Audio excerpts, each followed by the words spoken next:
तर महाराष्ट्रात आज पुन्हा एनआयएची छापेमारी सुरू आहे। अमरावतीच्या अचलपूरमध्ये एनआयएनं छापे टाकलेत।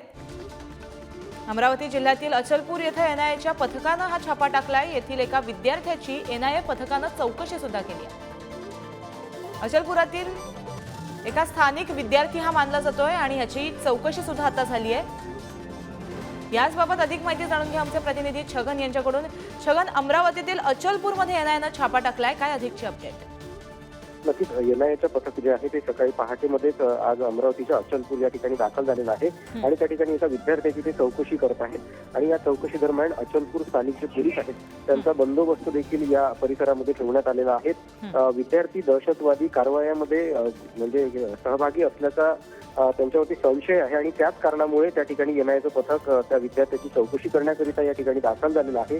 अचलपूरच्या त्या परिसरामध्ये पोलिसांचा मोठा बंदोबस्त तैनात करण्यात आलेला आहे आणि आता सध्या एनआयएचं पथक त्याची चौकशी जी आहे ती कसून करते आहे। गौरी, अधिक अपडेट तुमच्याकडनं घेत राहू। धन्यवाद तुम्ही दिलेल्या माहितीसाठी। तर ही मोठी अपडेट, महाराष्ट्रात आज पुन्हा एनआयएनं छापेमारी केली आहे आणि अमरावतीमध्ये ही छापेमारी झाली आहे। अमरापूरच्या अचलपूरमध्ये एका स्थानिक विद्यार्थ्याची याबाबत चौकशी करण्यात आली आहे। सकाळच्या वेळेस ही छापेमारी झाल्याची माहिती समोर येते।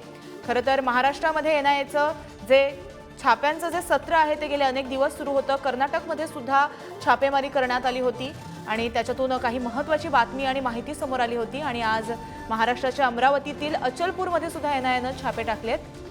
रात्रीपासूनच खरं तर ही छापेमारी सुरू असल्याची माहिती आता समोर येते। 24